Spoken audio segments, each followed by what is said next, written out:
Have you ever noticed how some women treat their man like a king, while others act like he's just an option? Why does it seem like the harder you try, the faster she pulls away? Here's the hard truth. Love isn't enough. You could be smart, kind, attractive, but if you don't understand dynamics, she won't value you the way you deserve.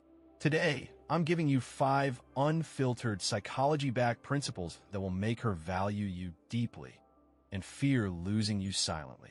These aren't pickup tricks. They're rooted in emotional influence, male self-worth, and proven relationship psychology. And if you think you've heard this before, you haven't, because I'm going to show you real-life examples that will shake you awake. Let's go.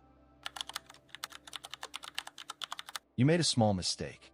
Maybe you forgot to reply on time, or your joke rubbed her the wrong way. She reacts, not with a calm conversation, but with sarcasm, passive-aggressiveness, or emotional distance. And your instinct?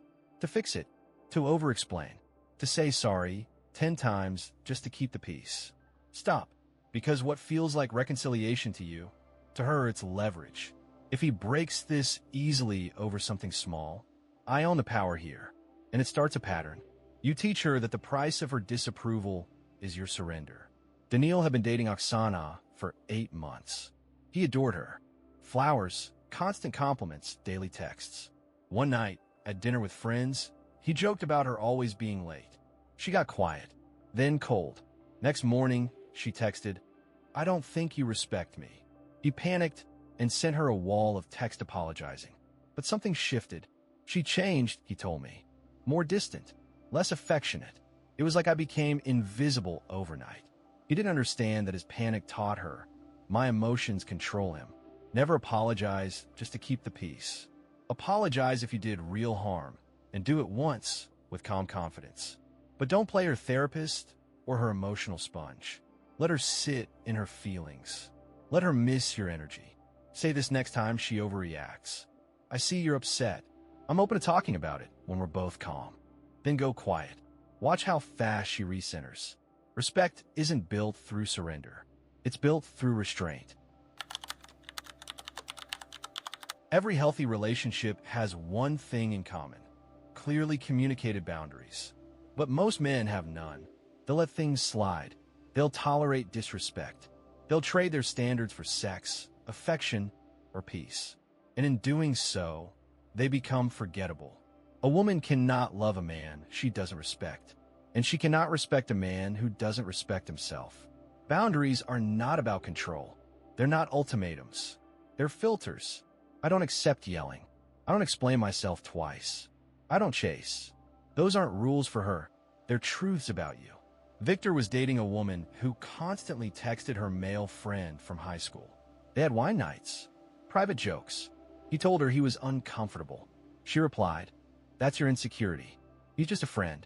Victor didn't want to seem jealous, so he let it slide for months until he found out they kissed during one of those wine nights. She cried, apologized. He forgave, but deep down, the damage was done. And worse, he knew he failed himself. What if he had said from the start, "Look, I trust you, but I don't date women who entertain male attention like that. If that's important to you, we're not a match." That's not controlling. That's clarity. And women crave clarity. Set boundaries early. Enforce them with calm. Never negotiate your dignity. And when she pushes back, and she will, you don't argue. You step back. You create space. That space will either attract her into respect or reveal she was never capable of it. Either way, you win. You think you're keeping the relationship stable by avoiding conflict.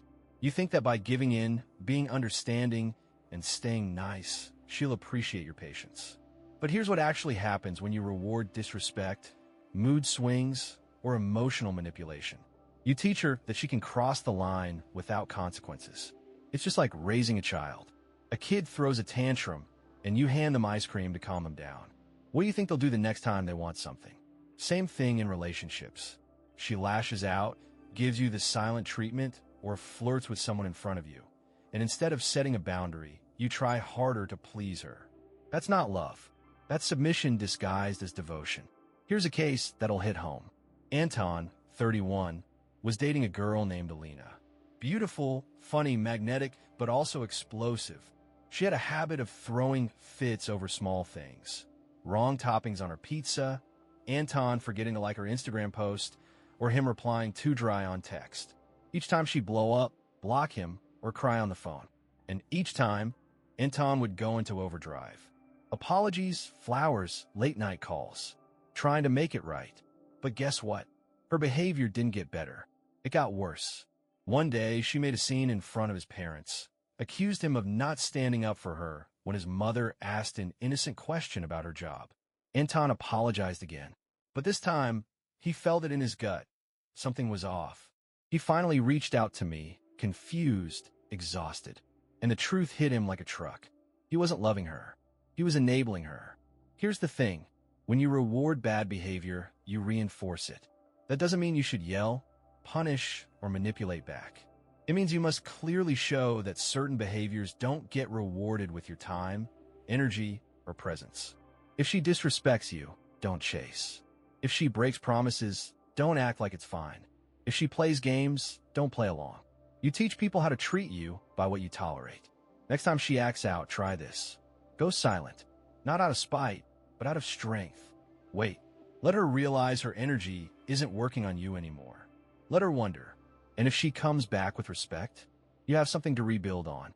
If she doesn't, you dodged a lifetime of emotional labor. True intimacy doesn't grow in chaos. It grows in emotional maturity. And if you want to be respected, your kindness must have a backbone. One of the biggest silent killers of male self-worth is putting her on a pedestal. It happens slowly. You start dating, and she seems amazing, beautiful, sweet, fun.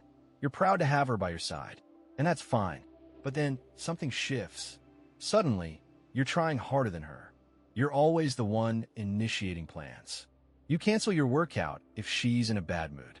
You ignore your needs to keep her close. You start walking on eggshells, and without realizing it, you've made her your emotional authority. This is when things fall apart. The moment you start treating her like she's rare and irreplaceable, and treat yourself like you're lucky she picked you, her attraction starts to fade.